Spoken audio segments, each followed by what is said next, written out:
I bé, doncs jo torno ara per parlar-vos breument del nostre llibre, L'alfabet de l'estadística, amb conceptes il·lustrats i notes bibliogràfiques de científiques eminents.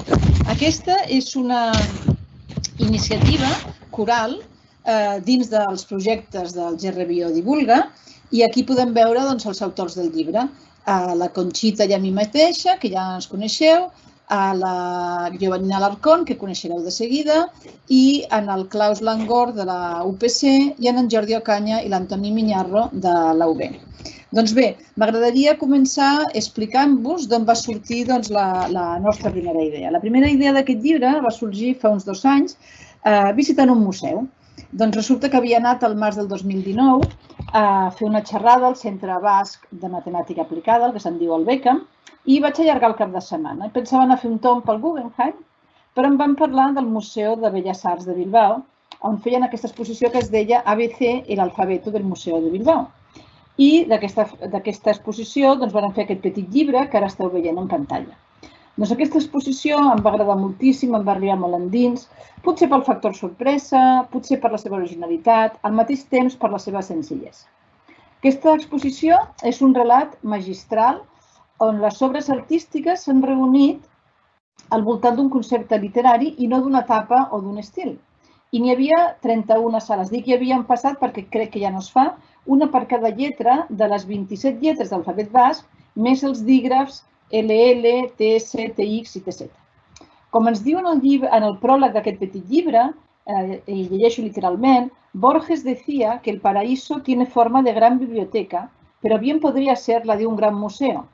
El escritor Kirmen Uribe ha deambulado por el Museo de Bellas Artes de Bilbao y ha dado forma a este abecedario en el que el arte y la literatura se engrandecen mutuamente. I això és el que fa aquesta exposició.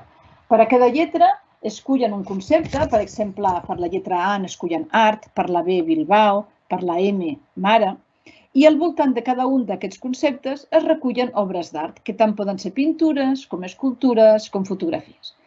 I em va semblar una manera de fer arribar l'art molt, molt original, em va agradar molt i això se'm va quedar una miqueta així en el cap. I al cap d'uns mesos vam anar a fer la reunió anual del grup de recerca del GRBio. Aquest any del 2019 el vam dedicar a posar en marxa aquesta iniciativa GRBio Divulga i en particular vam començar a treballar en aquest llibre, de l'alfabet de l'estadística.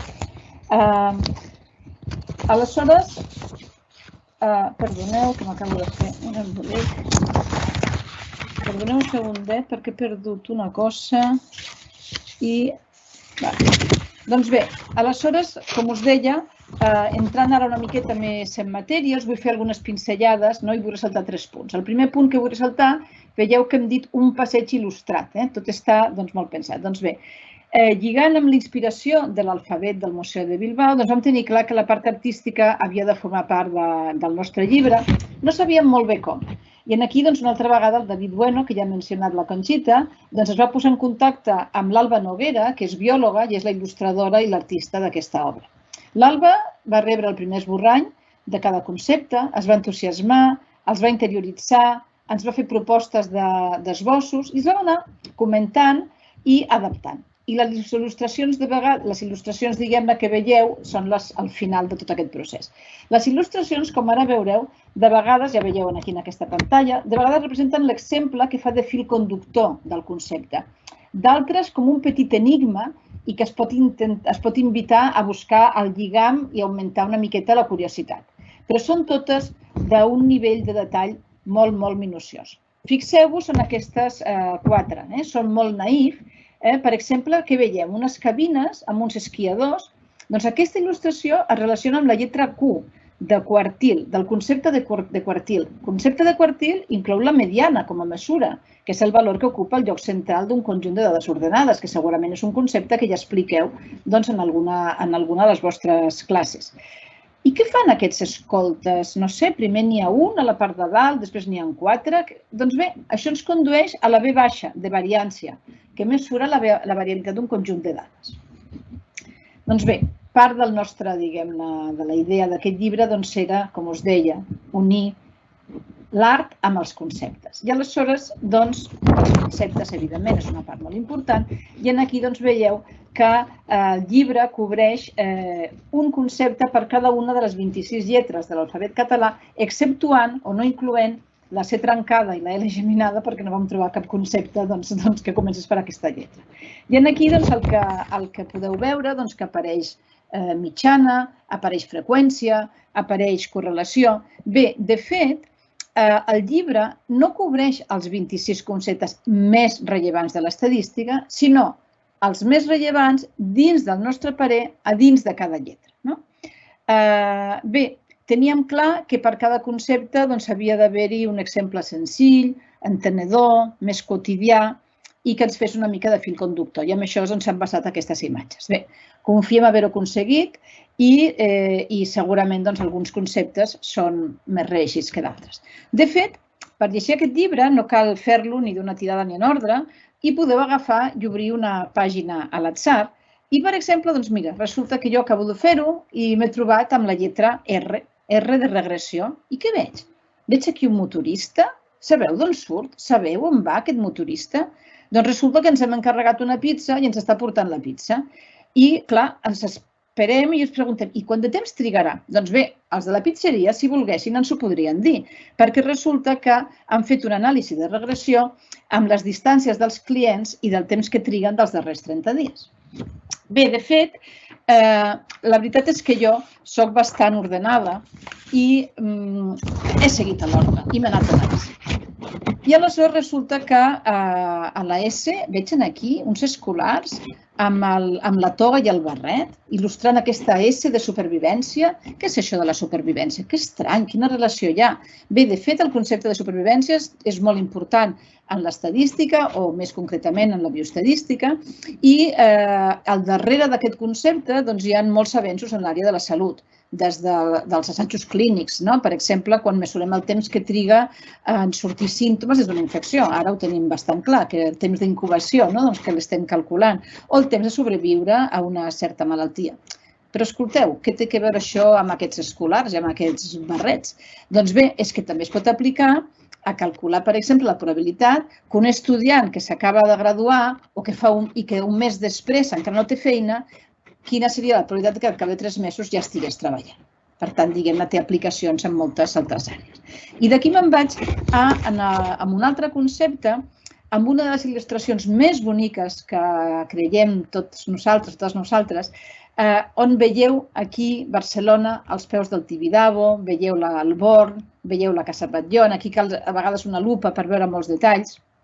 I fixeu-vos, aquí veiem una fruiteria que amb un cartell que posa 1,85 euros al quilo, que de fet està amagant les pomes Fuji, i això com lliga amb la E d'estimador, de fet una paraula també preciosa, doncs bé, aquest és un concepte cabdal en l'estadística i com ho podríem lligar? Doncs bé, si volguessin saber el preu mig de les pomes Fuji a Barcelona aquell dia, doncs no ens caldria anar a totes les fruiteries, només ens caldria agafar a l'atzar unes quantes, calcular la mitjana aritmètica dels preus i aquest valor mig seria el valor, l'estimació del preu mig de les pomes Fuji a Barcelona aquell dia. Bé, i amb això arribem al tercer dels punts que jo us volia comentar, repassant el títol, que són les científiques. Doncs bé, ens trobem al maig del 2020, 2 mesos després ja del confinament, i resulta que comença l'any internacional de la dona en estadística i en ciència de les dades. Això va ser una iniciativa de l'International Statistical Institute, juntament amb altres societats, i a la que, per exemple, la Societat Catalana d'Estadística s'hi va afegir. En aquest dia, el 12 de maig del 2020, es commemorava el 200è aniversari del naixement de Florence Nightingale.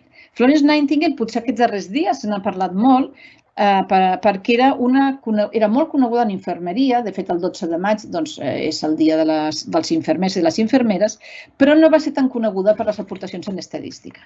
Doncs bé, Nightingale va combinar uns coneixements molt sòlids en estadística amb la idea molt clara que les dades s'havien de visualitzar per aconseguir una comunicació més efectiva i així facilitar la presa de decisions.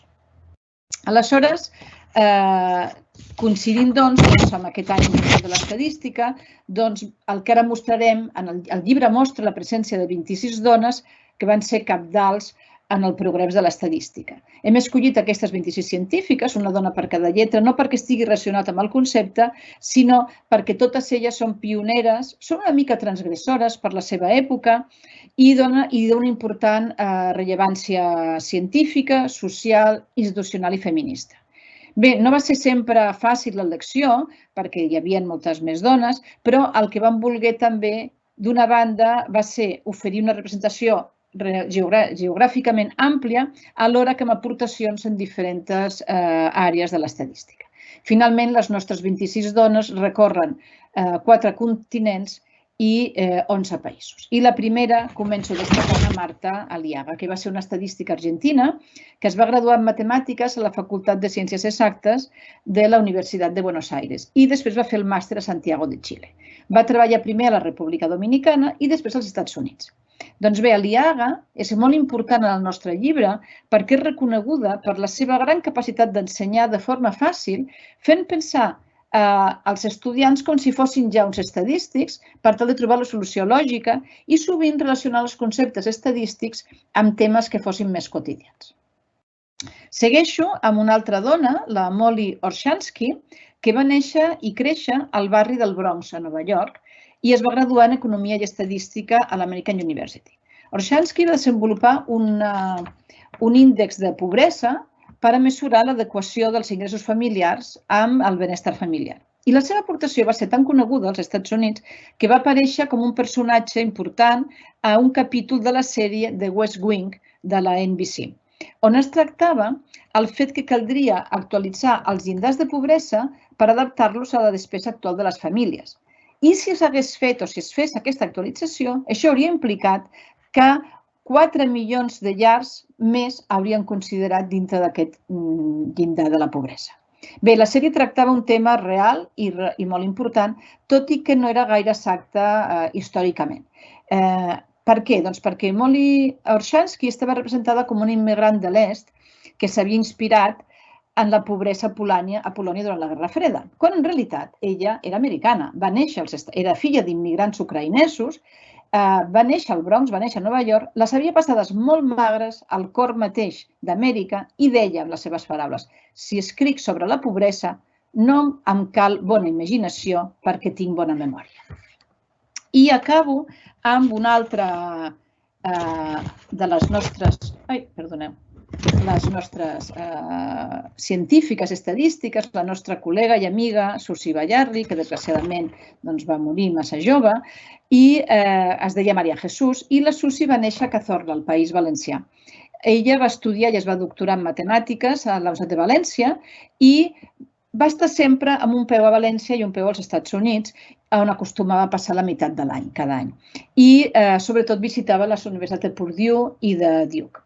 L'empremta de Susi en el camp de l'estadística bayesiana és internacionalment reconeguda i ha rebut prestigiosos premis com el Frank Wilcoxon Award o el Jack Youden Prize, però per sobre de tot la Susi va ser una dona lliure, va ser una dona excepcional, li agradava estudiar i trobava temps per incentivar i involucrar-se en moltes iniciatives científiques, que això la va dur, per exemple, a presidir la Societat Espanyola de Biometria i la International Society for Bayesian Analysis.